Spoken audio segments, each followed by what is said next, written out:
by thanking you all for joining us on such a gloomy Halloween night. My name is Svetla Turnin. I'm the Executive Director of Cinema Politica. And as you probably already know, Cinema Politica screens radical, progressive political documentaries here at Concordia and on some 90 campuses across Canada and abroad. So here at Concordia, we screen our films every Monday night in the D.B. Clark Theatre. So please check out our schedule and join us for another film. Tonight, we're very, very happy and thrilled to have the Canadian premiere of Ruins, a Chronicle of an HIV Witch-Hunt, as well as the director of the film, Zoe Mavroudi. So first, I'd like to invite Liz Miller, a professor in communication studies at Concordia University and also a board member for Cinema Politica. She will be our host for the evening. And that's about it. Thanks a lot for coming.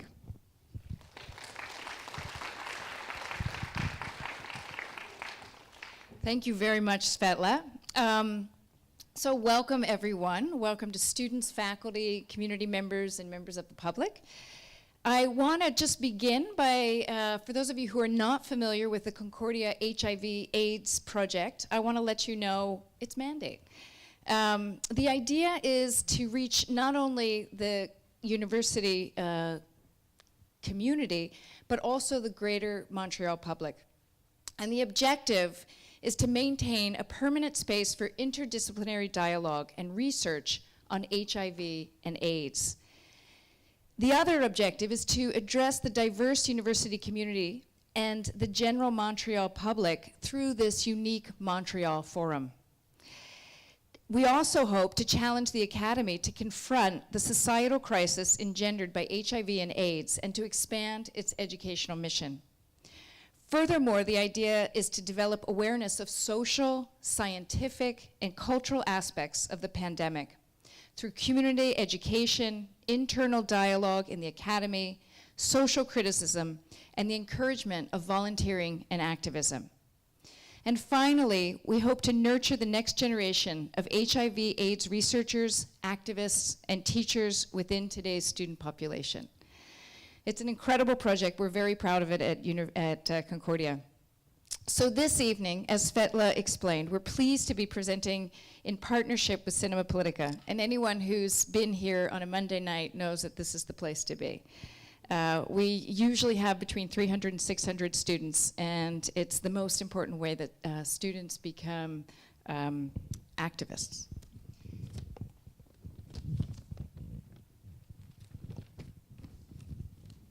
Before the screening begins, some thank yous are in order. First of all, I'd like to thank our sponsors, without whom this evening would not be possible.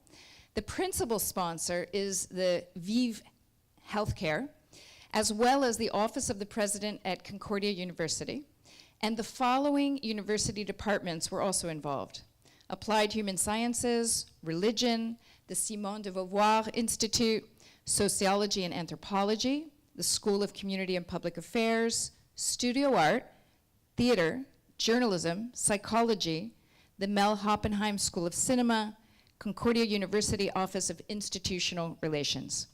The principal sponsors of the film are Omnia TV and Unfollow.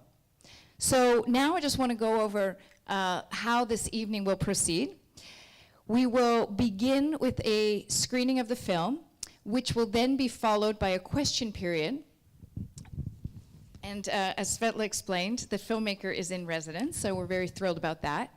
We'll ask you to please line up behind the microphones if you want to ask a question, and you can ask your questions in either language.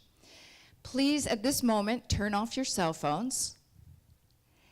And I wanted to importantly let you know that the community lecture series relies on small contributions. So any donations would be, of course, greatly appreciated, and volunteers will be waiting at the 2 doors to help you unload yourself of any unnecessary money.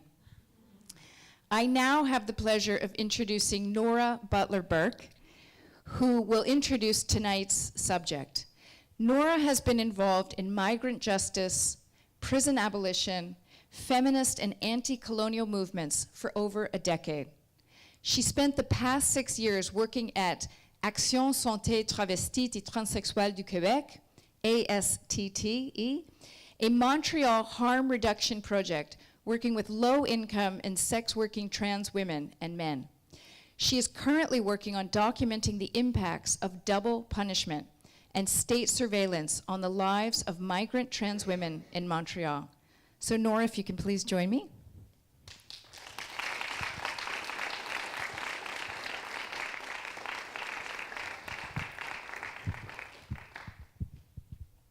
Introductions are always kind of awkward and funny, but thank you so much for that, and thanks for having me here. It's a real pleasure to get to be part of this evening and to watch this incredibly important movie and to engage in conversation afterwards. I'm really looking forward to it. So I will keep this quite brief. Zoe Mavroudi's documentary, Ruins, allows us to bear witness to the HIV witch hunt that the Greek Ministry of Health unleashed in April 2012. In the lead up to parliamentary elections, hundreds of women, predominantly injection drug users, some of them homeless, some migrants and sex workers, were arrested, submitted to HIV testing, generally against their consent. And of those arrested, to what I understand, 32 of these women who tested HIV positive were incarcerated. As we'll see in the movie, these women's names and pictures were disseminated in the mainstream media, used in a pre-election move to really shift public attention from widespread outrage against austerity measures and to instead draw attention to issues of public health and state security, and to really drum up a fear of migrant sex workers spreading disease to the general public. And it was in the words of the then Minister of Health that HIV had spread beyond the ghettos and entered Greek society, end quote, clearly marking these women as dangerous and infectious outsiders. The film's examination of the impact of HIV criminalization on the women who were arrested and their families, and on the response of community organizers, I think really offers a crucial counterpoint to the vicious campaign that was led by the Greek government, but also the media. The film encourages us to step outside of the role of spectator. Of course, we're here to watch the movie, but to also deepen our analysis of the ways in which oppressed and marginalized communities are further targeted, scapegoated, and attacked by the state in times of austerity. So in watching this, I was thinking of examples here in Canada, in Quebec also, where we can perhaps see some commonalities in the way that this happens.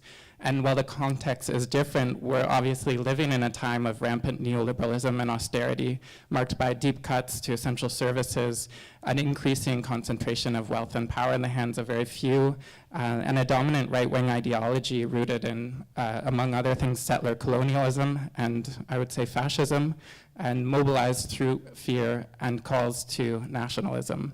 And much as in Greece, the blatant targeting of those already on the margins, including sex workers, drug users, migrants, and HIV-positive people, is self-evident.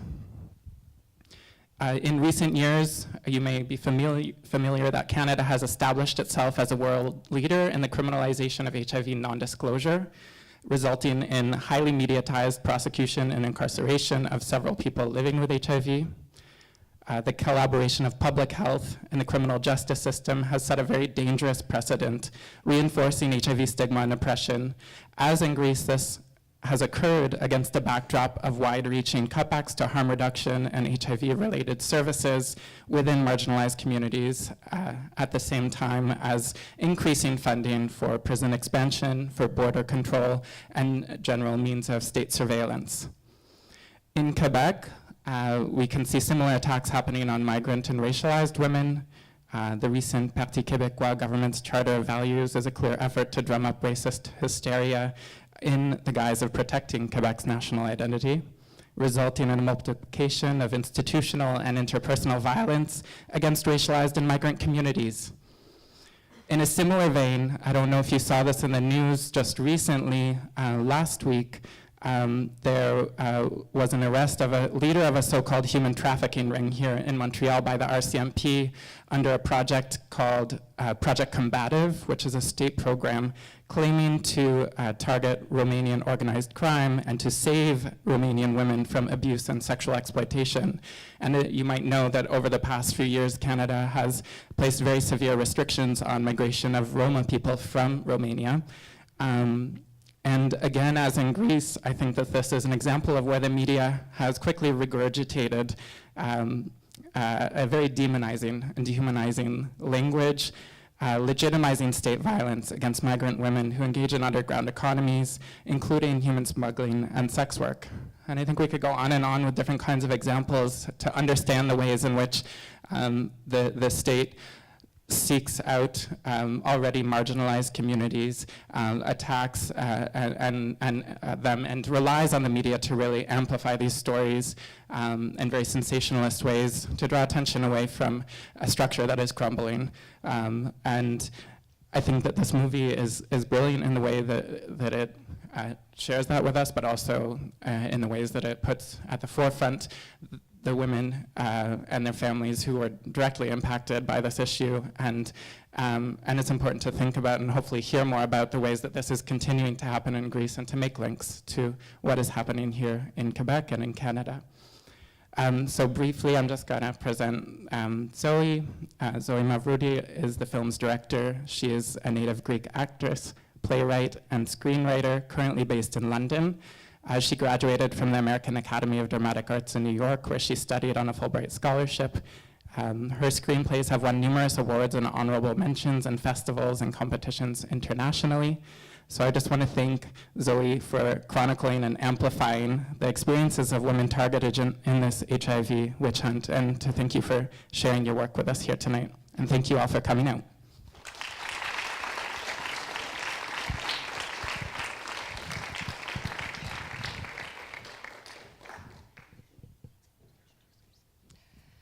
Zoe, would you like to say a few words before the film begins? No, not really. I would rather people watch the film and then we can talk, and I'll say all my thank yous later. So, I think. Enjoy the show.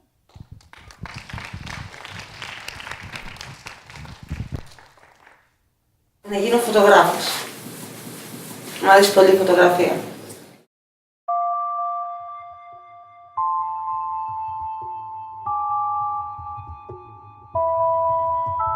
Δόθηκαν πριν από λίγο στη δημοσιότητα οι φωτογραφίες της 20χρονης Ρωσίδας, η οποία εκδιδόταν σε παράνομο οίκο ανοχής στην Αχαρνών και πάσχει από AIDS. Εντοπίστηκαν σήμερα ακόμη 3 ιερόδουλες θετικές στον ιό του AIDS. Τίποτα, έχει τον ιό του AIDS. Αυτό δεν μου είπαν τίποτα άλλο. Δεν είχε κάνει έγκλημα το παιδί μου. Έγκλημα δεν έκανε. Στο site της ελληνικής αστυνομίας υπήρχαν φωτογραφίες αμφάς, προφίλ, ολόσωμες, ονοματεπώνυμα. Πρώτη φορά είδαμε ουσιαστικά να ποινικοποιείται η οροθετικότητα και ανθρώπινα ερείπια να βγαίνουν με αυτόν τον τρόπο στις τηλεοράσεις. Εκατοντάδες γυναίκες υποβάλλονται σε εξαναγκαστική υγειονομική εξέταση χωρίς τη συνένεσή τους. Κανείς δεν ξέρει αν εκδίδονταν ή όχι, δεν βρήκαν καμία να συναλλάσσεται με πελάτη. Άλλες από αυτές ήταν άστεγες σε κατάσταση βαριάς μακροχρόνιας τοξικοεξάρτησης. Μου πήρανε αίμα μετά από την κεντρική αρτηρία και οδηγήθηκαμε στη φυλακή. Τώρα πηγαίναμε με τη συνοδεία της αστυνομίας και άρα κανείς δεν μπορούσε να μας αρνηθεί τον έλεγχο. Όπως κάνουμε και με τα σκουπίδια, τα οποία δεν θέλει κανείς στην πόρτα του, αλλά τα έχουμε όλοι μας μπροστά στην πόρτα μας. Οι διαδικασίες που τηρήθηκαν ήταν από συνοπτικές έως προκλητικές. Φάνηκε ότι ήταν ένα πολιτικό παιχνίδι. Εγώ είχα κόψει τα χέρια μου, τις φλέβες μου. Δεν άντεχα. Λάθος κάνανε, γιατί δεν κάνανε κάτι καλό για τη χώρα τους. Ότι είμαστε άνθρωποι πάνω απ' όλα. Δεν είμαστε σκουπίδια. Θέλω να σου πω πάρα πολλά πράγματα, αλλά δεν ξέρω, δεν μπορώ. Απλά αυτό. Απλά αυτό.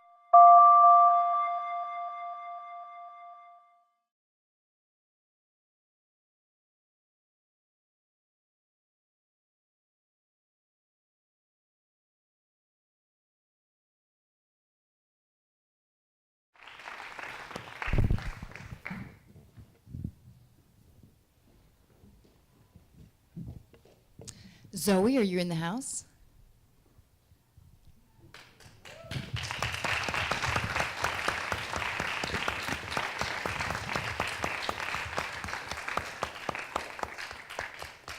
So I thought maybe you could just begin with telling us a little bit about how you decided to make the film, a little backstory, and then we can open the house to questions.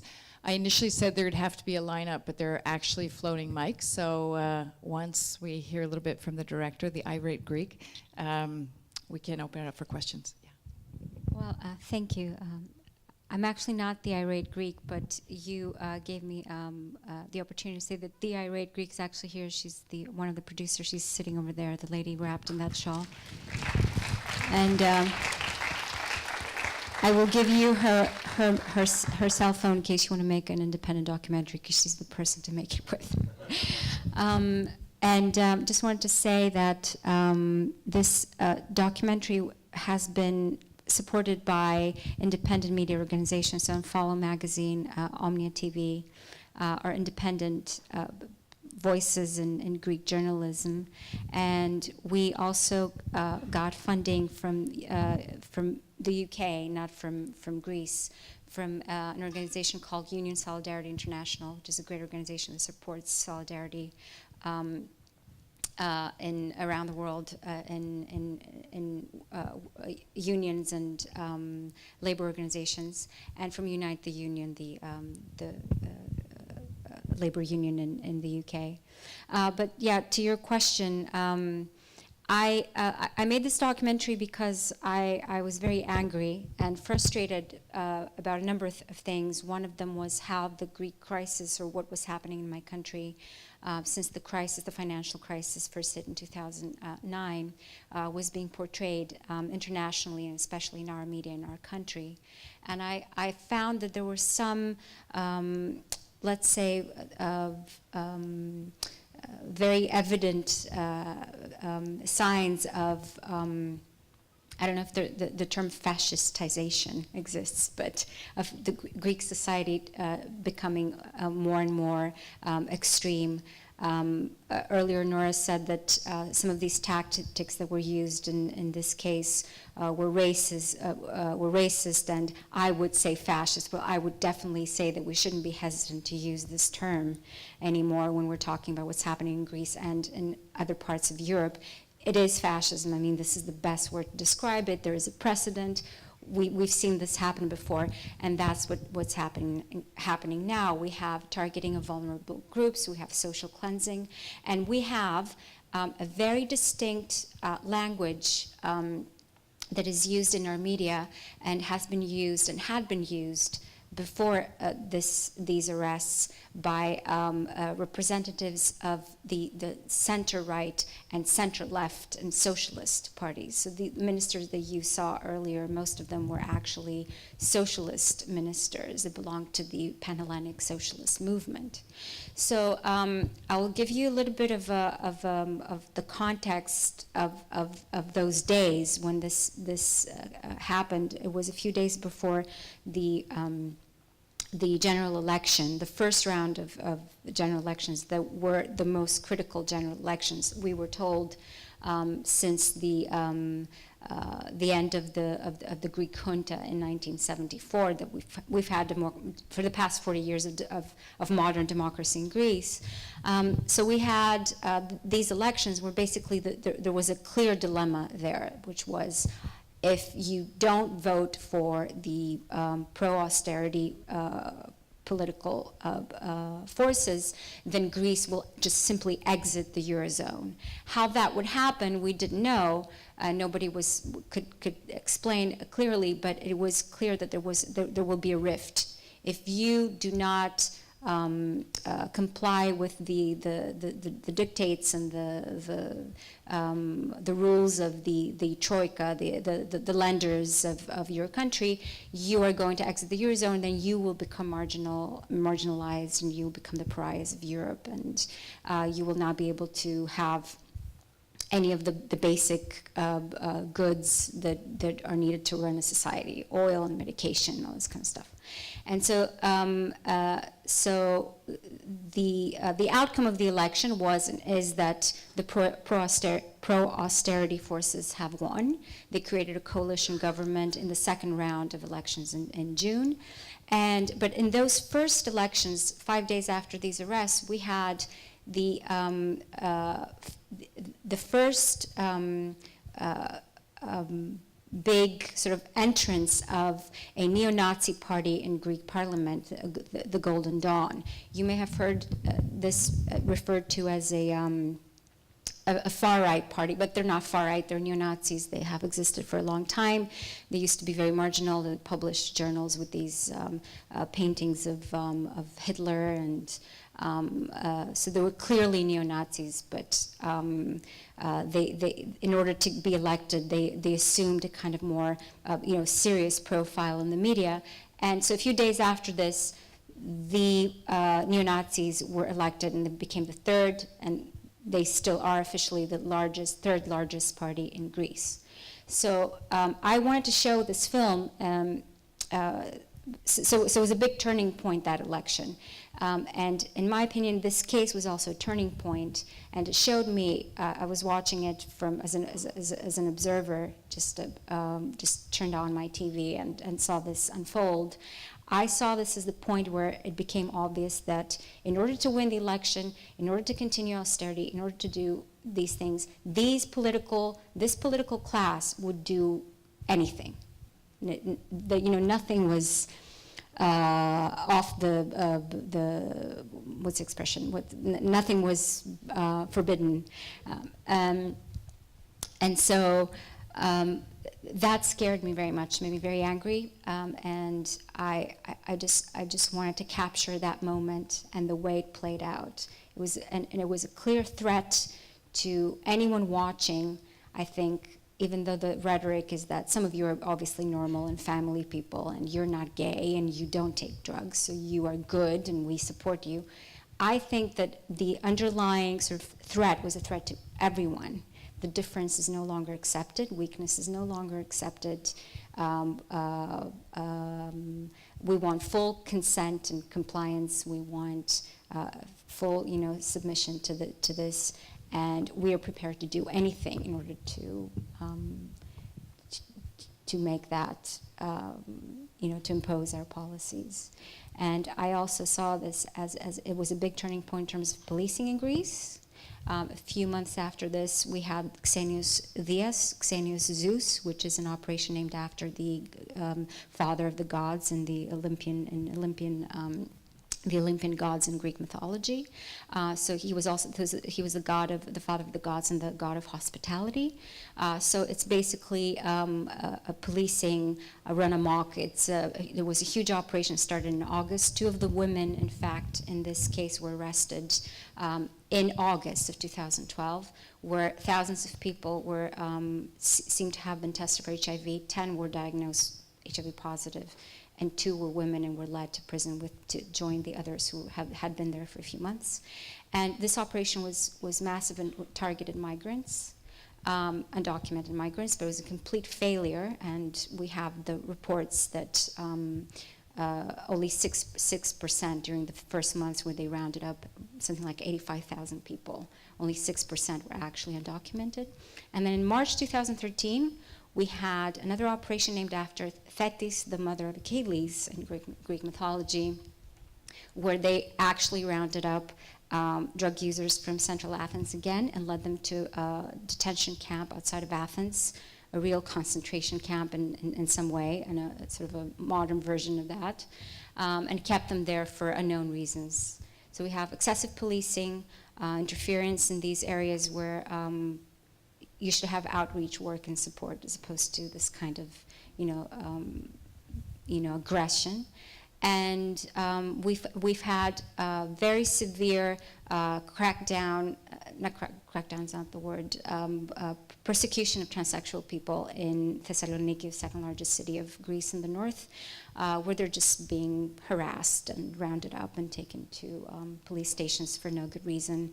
And I think I should stop here and maybe pass it on to you, but just to summarize, yeah, it was a turning point in terms of policing, in terms of what the system was capable of doing. That was how I interpreted it, and that's what I wanted to capture, this feeling of things now have gone incredibly wrong, and the situation is very extreme, and the people in charge are prepared to do anything to continue to maintain their power and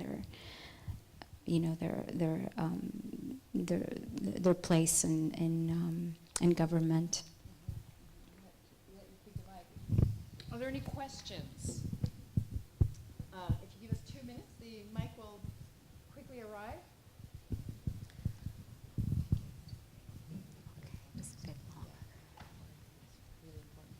First of all, thank you very much for this. My question is, are you able to go back to Greece? Is there any backlash from this film?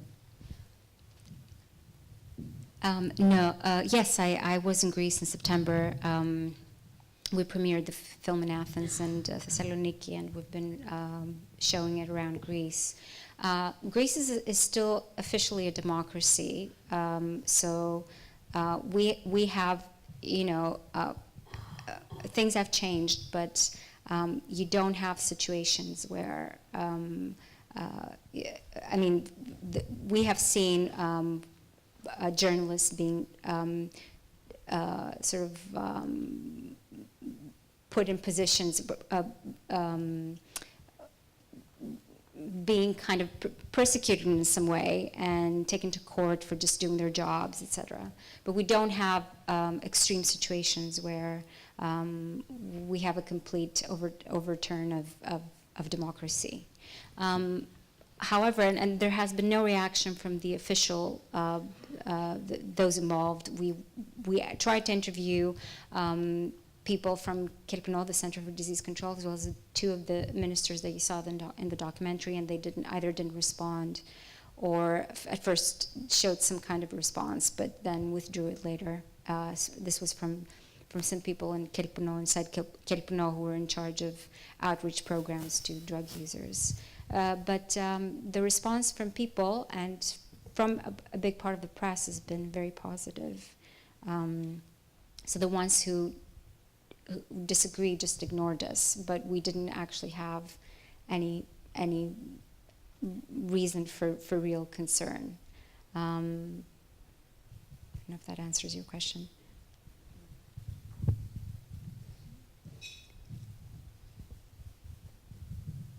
Thank you for your intro.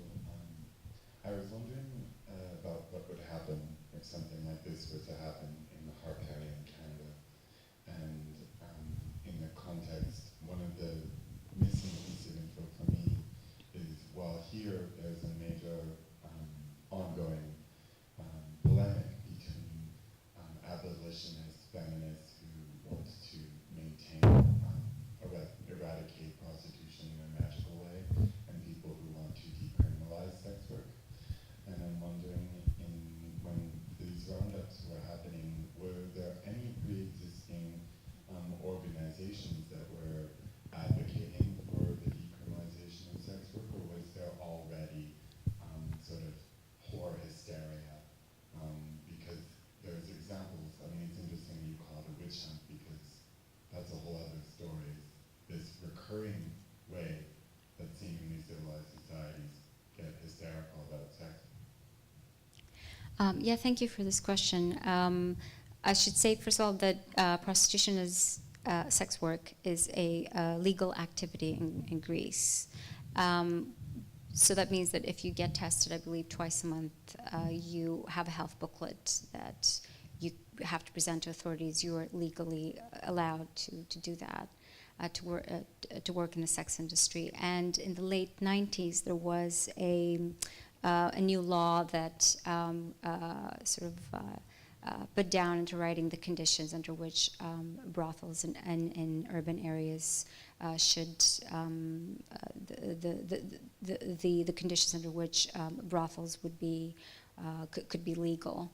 But the thing is that not a lot of that has been implemented, because Athens is such a crowded city, such a congested, that, for example, a condition that a brothel should be this far away from any public building or school cannot really be, put into practice, because it's just impossible. because of the layout of the city. But just to the point of your, the crux of your question, my understanding is that there is no real polemic, between pro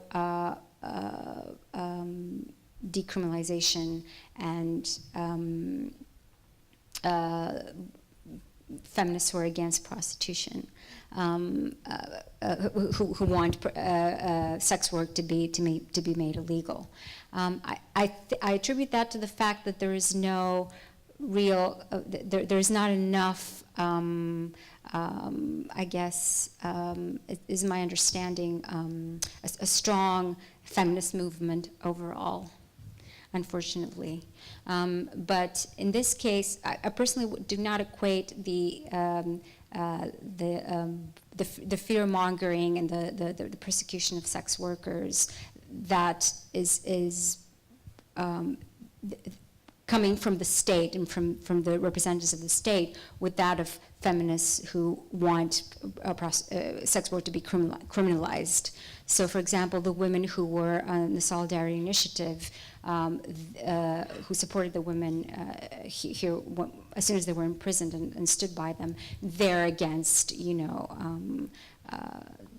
sex work, and they believe that it's equal to rape, etc. So, the point that I tried to make in the film was that, first of all, to allow the women to present their case and to express themselves freely. And for these women, it was they felt stigmatized by that charge much more than they were by the felony charge, because of the social conditions, because of their background, because of where they're from, their families, etc. So that's something that you should acknowledge when you make a film, and just put the polemics aside for a minute, just to let the person speak. And my personal opinion is that that's something that's really missing as well, because sometimes you could just get lost in whatever your opinion is about the way this issue should be handled. And but just so that there's no misunderstanding, I don't think that there's anybody in Greece who would support mandatory HIV tests for sex workers anyway, regardless of what they think, about the issue, where they stand on the issue. But no, I don't think there is, and that's one of the things that came up during the documentary. I just felt that there was a lot of reaction coming from HIV NGOs and feminists and people from just doctors from who have been working in HIV wards, etc. But I didn't feel that there was a unified front against all of this. And I think it may have something to do with the fact that activism in Greece is kind of reflective of some of the other problems. It's kind of fragmented. I don't know if that's a problem in Canada, but it's kind of fragmented. It's that we have, we're too concerned with our differences. And in my opinion, what's happening now in Greece is an opportunity to stop doing that, because things are so extreme that you should struggle. Now the struggle should be to find a common ground, find a common ground in all of this. I'm not sure, if it's the lack of polemics or the existence of polemics that is kind of it sort of impedes the progress and real resistance to all of this. I'll try to answer the next question in less than 15 minutes. Don't worry at all, you're doing a great job. It's kind of hard to get the tone of the media through subtitles, but did it change over the course of these operations in Greece? What the media's support of all of this? So did it change? At first it seemed like they were sort of accepting and encouraging of these things, but did it ever change? No, at some point it was acknowledged sort of timidly that, well, they're drug users. They were not sex workers. But that did not really change the official narrative or inform the position of the journalists. I think it was disgraceful, a disgraceful stance through and through, I mean, from beginning to end. I didn't see really any reason to justify, or I didn't feel that there was anything, there was even one positive moment in all of this. I mean, the people who would have given a different opinion were either ignored or just allowed to voice an opinion for, you know, maybe I saw a couple of interviews from HIV activists in all of this, and it would be on state channels, not the private channels. But no, it didn't change. And then when it was over, and when it was clear that there was a reaction, it started coming from abroad as well, from the United Nations, from, you know, organizations from around the world, then it just stopped. But the women were already in the police stations that were going to be led to prison within the next couple of weeks, and they just stopped covering the case. And when the first 5 women were acquitted in January 2013, I believe there was just, I heard of one report where they were just waiting for them outside the prison, again with cameras, and to try and interview them. But they just did not follow up with the story at all. It was over as soon as, you know, what you saw was over, essentially. But of course, it lives on because the photos are still published online.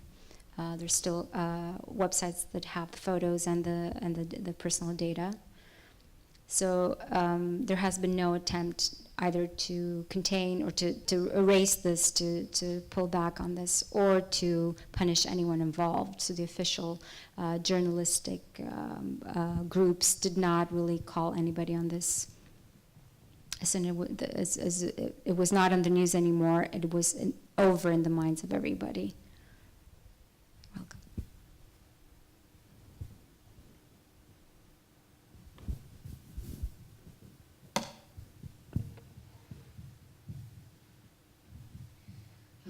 Thank you, Zoe. That was a really great documentary. And I don't really have a question, but I just wanted to echo what you said about there being no real, there's no feminist discourse in Greece, whether in general or even among people that we would identify as being part of the left or progressives or what have you.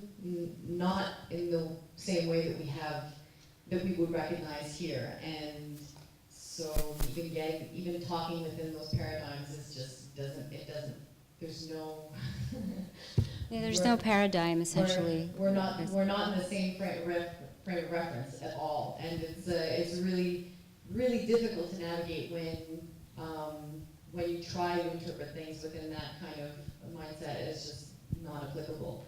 And I think what you said also about how being labeled as a prostitute was far more hurtful for the people involved than any of the other things is completely on point, because Greece is just such a profoundly patriarchal, misogynistic kind of country, at least from my own point of view, and from my experience, and just like the entire discourse is all about the kind of moralism that we would identify with, like an extremely conservative type of culture. So yeah, that's thought. But I thought that the documentary was really amazing, because the truth is that like a lot of the information that we get over here for what's going on in Greece goes through a lot of different steps before it hits here. I mean, the language barrier being an important one, and there's only a very few channels that we can get information from. Those of us that speak Greek have more access to the information that's happening there, but even so.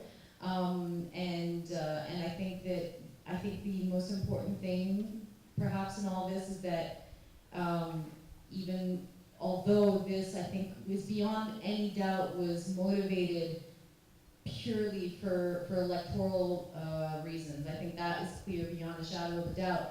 That doesn't mean that it ended after the elections were over. And what you brought up about the transgender people in in Thessaloniki being like routinely criminalized, arrested, tested, threatened with legal accusations if they don't conform to their perceived gender according to the police, etc., is ongoing. It hasn't stopped. Anybody who's like street involved in any way, whether you're a drug user, whether you're a sex worker, or obviously if you're somebody who appears to be not a Greek citizen, and I say that quite explicitly because, as you said, 6% of the people that were arrested in the police around us. Yeah. Yeah, weren't even illegal migrants and stuff. So there's a lot of Only 6% were. It was completely ridiculous. Well, I think the interesting thing about this case for me is that it's about so many different things. I mean, one of them is obviously patriarchy, and you can find the source of a lot of things, and those patriarchy is being rooted into society. But it's also about, as I said earlier, social cleansing, the government and political class trying to take control of the center of Athens for reasons that extend beyond the fact that it's prime real estate, that there's a lot of interests involved there, but also because of its symbolic value. But for me, it's also an attempt. I mean, it goes much deeper than that. There's also the health. Before I go into what I was going to say, the fact that we have a dismantling of the health sector, the public health sector right now, and what really happened here was that the minister that you saw, Minister Loverdos, is one of the people who started the aggressive, dismantling of the public health sector. And it's because of mistakes like the ones he made, and of the social context and the context of the crisis of the high unemployment, that we have these problems. So we had a spike in new HIV infections among drug users, and of course the reasons were, according to the European Center for Disease Control, which actually went to Greece a few weeks after the arrest, probably prompted by this craziness. They published a report in November 2012 and officially stated that this was because of unsafe injecting practices and wasn't because of migrants or all this, science fiction of the bad, enemy invading your country and bringing a virus with them. There was no data to support that migrants or sex workers were driving the epidemic. So it was very clear that it was happening in central Athens. It was because of there are very specific ways that you can deal with this kind of problem, and instead of dealing with it, they just allowed it to get even worse. So in 2012, we had even more new infections than in 2012. So, but going back to what you're saying, I think it goes deeper than just all these issues. I think that the people who are in power in Greece, just like every Greek now has an existential crisis, in a way because of the crisis, they also have an existential crisis, and I think they're wondering about what their role is, who they are. And I saw what they did here as, they obviously want to control the future, right? They want to decide what's going to happen tomorrow. But they understand, I think instinctively or subconsciously, that they also, in order to do that, to control the future, they need to control the past as well. And all the people in the streets, the people who started returning to these parts of Athens after the whole Olympic Games, the hullabaloo ended, and there was no more money to waste on the center of Athens, so these people started returning to the center. And I think they represent something. Their bodies, represent something that's very important, and it must be. They're in some way they're the most representative citizens. They suffer, and we all suffer, but they suffer publicly, and that is a reminder of something that needs to be. It's essential for the political class and the ruling classes and the elites to not be visible.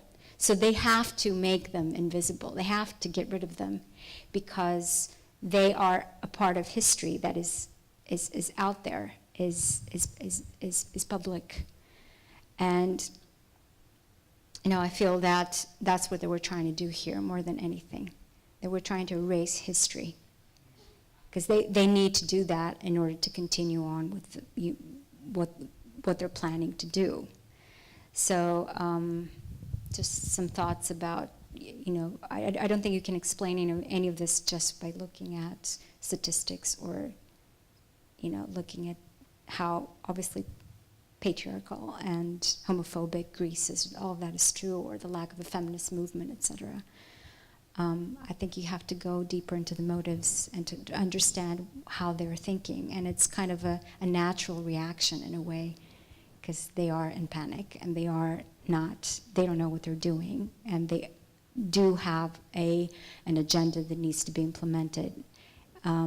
Otherwise, they will disappear and they will not have their jobs and their positions. So it was kind of a reaction, what they did during those days, of people who are also in a state of panic, who realize that the power is slipping through their fingers, and they were just desperate to grab onto it and hold on to it. Yeah. Thank you. Okay, we'll take one last question in the back.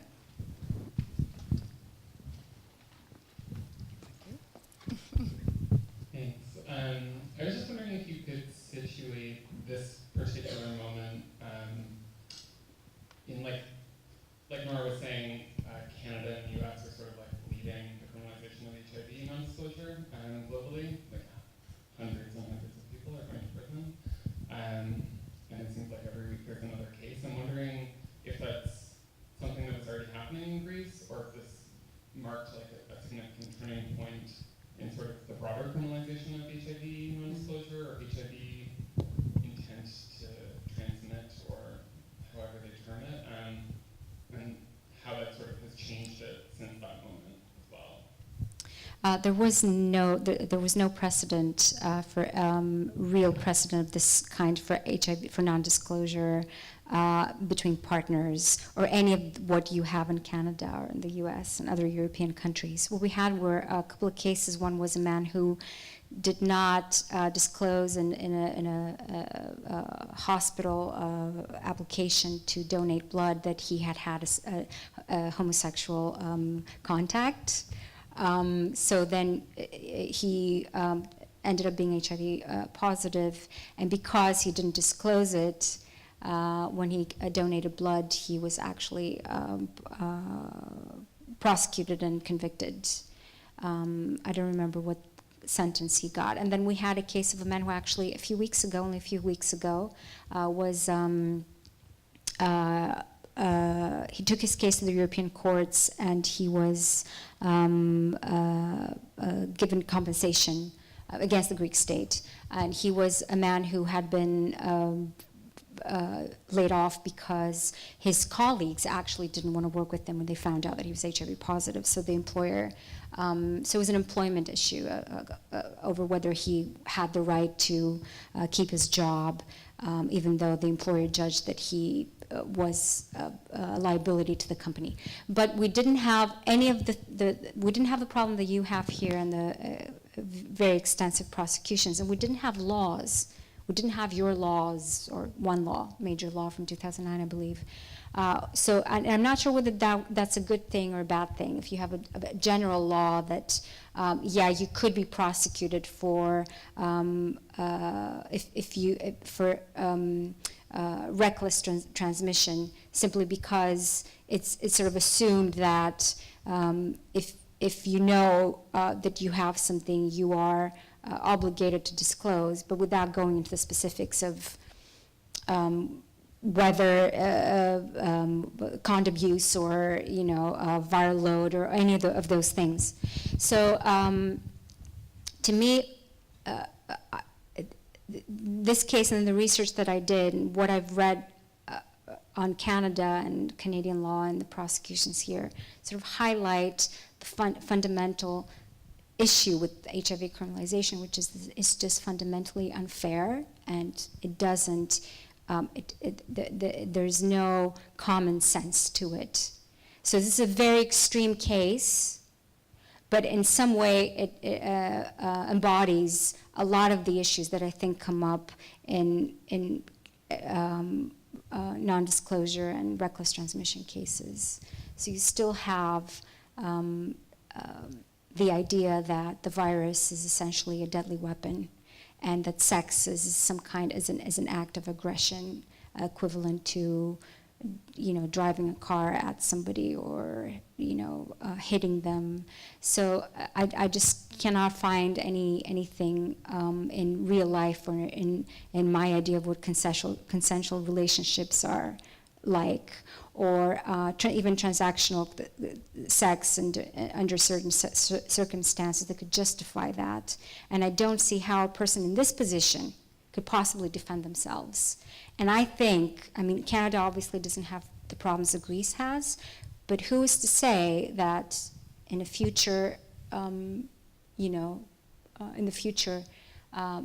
law that pre-exists cannot be used, just like this health decree was actually used in this case to do something at this scale, at this level. I could say a lot more about it, but I'm not an expert on what's happening in Canada, but I think it's really, really scary. And it's very, very, it's just profoundly, I think it's profoundly misogynistic. The idea that you have laws that target women more and minorities, and you don't question why that is happening. It's very scary. So you're definitely not Greece, but I did see a lot of common, issues raised when I started reading on the Canadian laws and the issue here.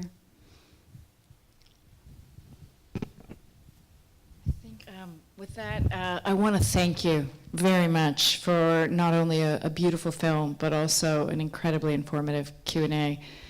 Yeah, of course. Can you give us some final thoughts? Not so much thoughts, but we have a website for this documentary, and we announce news on there frequently. And we're going to be posting some more interviews that we took that we could not include in the final cut. We're also going to be making some announcements very soon about possibility of actually directing donations to the legal case of the women. I cannot make the announcement today because there's some bureaucratic issues that we've been trying to overcome for a very long time.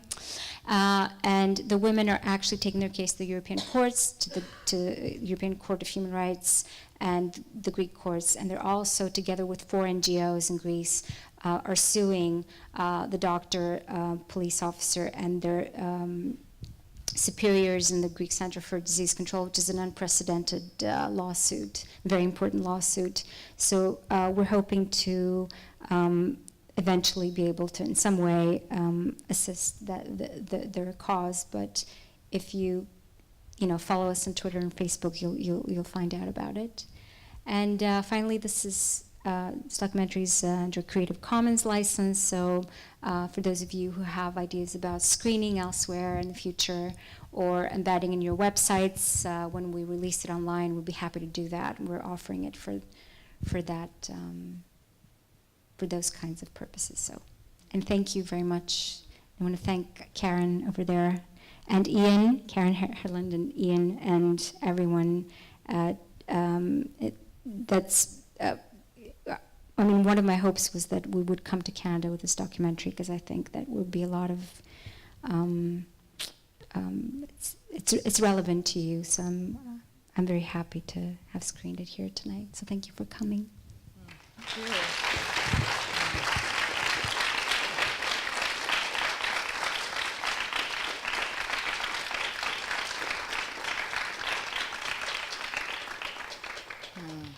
Yeah, once again, thank you. I know there's many people in this room who will be using your documentary to continue the kind of work that you're doing in Greece as we do this also in Canada.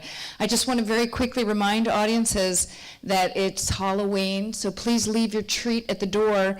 As you know, donations are essential to the continuation of the HIV/AIDS community lecture series at Concordia University, which we're very proud of. I want to thank you to Vive Healthcare, to Johnny Forever, who is pour le design graphique, for his beautiful graphic design. The teaching team, Karen Herland was mentioned, Gilbert Edmond. I want to also thank the teaching assistants, Alex McKelland and Greg Rodriguez, and I would like to pause this moment and thank Cinema Politica, one of the most important contributions to Concordia University's activist environment. I also want to thank the internship coordinator, Caitlin Zuzula, Karen and Ian we thanked before. And for more information about the HIV/AIDS project and community lecture series, please also visit our website at aids.concordia.ca or find us on Facebook and Twitter. So thank you for a wonderful evening, and enjoy the rest of yours. Good night.